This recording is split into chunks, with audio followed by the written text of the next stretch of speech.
Hey there, it's Dusty Thunder once again with another Reddit story for you. This one is from Relationship Advice and goes like this. Date got angry that he arrived 7 hours before and I wasn't there. Maybe I was in the wrong not to rush to him. I am female 40 and he is male 52. I've been chatting with a man online that lives in a different state to me for the last 4 months. We've been talking every day online and on the phone for hours at a time, and we decided to meet today. He drove 8 hours to see me, and we arranged that we would meet at a coffee shop at 2 p.m. He calls and tells me he drove all night to see me, and he arrived at 7 a.m. I had things on in the morning and wasn't able to leave to see him straight away. I did cancel some appointments and was in a hurry to try to see him earlier. I get an angry call from him at 11:45 asking how much longer I'll be and where I am. I said I'm leaving in 30 to 45 minutes and we'll see him soon. 15 minutes later, he calls again and starts shouting at me saying I am playing games with him and he is sick of waiting for me and I am playing games with him and he is driving home and to forget the coffee date. Girl, if you're not seeing red flags right now, I managed to calm him down and left what I was doing, was getting my hair done. And yes, I left the salon with it half done and went to him immediately. You did what? What? You did what? You were like, hey, this guy I've never met in person sounds really unstable and angry at me right now. I should go to him. You're lucky that this isn't where the story ends. Like you end up getting in a white van and just I don't even know. When I got there, he was cold and angry, and he said, "You're not what I want. I don't want a woman that takes forever to come to me."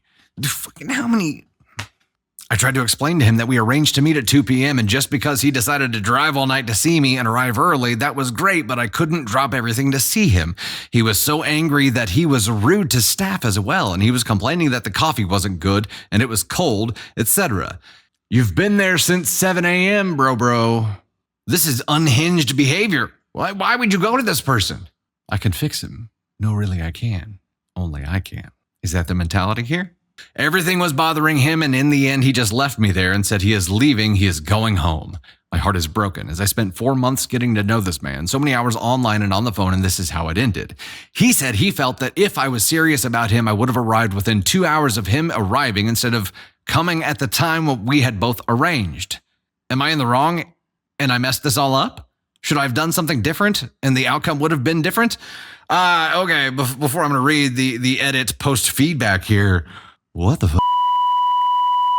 And what about this encounter would have her feeling like she had done the wrong thing? Well, going to him, period, was the wrong thing. You have plans with somebody, they show up, how many hours? 7 hours in advance, and they get angry with you because you didn't come running to them? Never met this person in person, chatted with them online for 4 months, and I understand you can build relationships that way. You can build a rapport that way. However, you don't know that he wasn't using ChatGPT to hide his real self the whole time you were chatting with him. This is the first in-person interaction that you were going to have, and before that in-person interaction even happened, he lost his shit, and you saw a completely different side of him. You got catfished, man. It's like reverse Beauty and the Beast here. He was pretending to be Prince, whatever, Candy Thunder. I'd probably lose points for not knowing Beast's Prince name. But in reality, he was the Beast, just pretending to be something that he was not. And the fact that he was so angry that he doesn't want a woman who won't drop everything and run to him within 2 hours, like to have the capacity to say that out loud is frightening. You should be frightened. OP, you should be frightened that you almost ended up in some kind of terribly scary situation. And actually, I'm still frightened for you because this guy knows enough about you. And now you've met him in person and he's had in-person engagements with you. I'm just still worried about you. As angry as he was, you're going to need to do some hardcore blocking. I hope you have like some security system stuff installed at the house because this is unhinged behavior. This is beyond brozo. This is a completely different kind of brozo. He is here, and I would steer far, far, far clear of this evil person. The fact that you don't have anybody in your life that's close enough with you that was throwing red flags for you before this happened is also alarming. Like start building a circle of trust and run this kind of shit past people because this could have been a dangerous situation. Legitimately, the part that worries me the most about this is that she still ran to him in the middle of getting her hair done. He already has a certain amount of control over her already. And that's just through online chatting. Here's the edit. Edit. Wow, thank you so much to each and everyone who took the time to post comments and advice. I'm reading each and every comment, and it's helping me a lot. This man has told me he's had 2 failed marriages and a string of failed short-term relationships. He reckons he's fussy and no woman meets the standards he's seeking.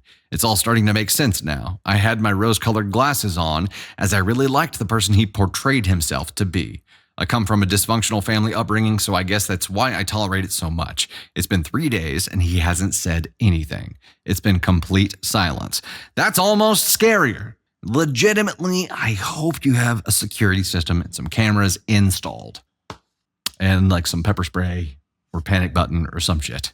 The fact that he's quiet now is even more concerning. Also, full circle moment here. She comes from a dysfunctional family, and that's why that she thought that this was normal or okay. Think back earlier to the conversation we were having about, I'm sorry, I can't remember the name. Someone in chat was going through divorce and has a 1-year-old.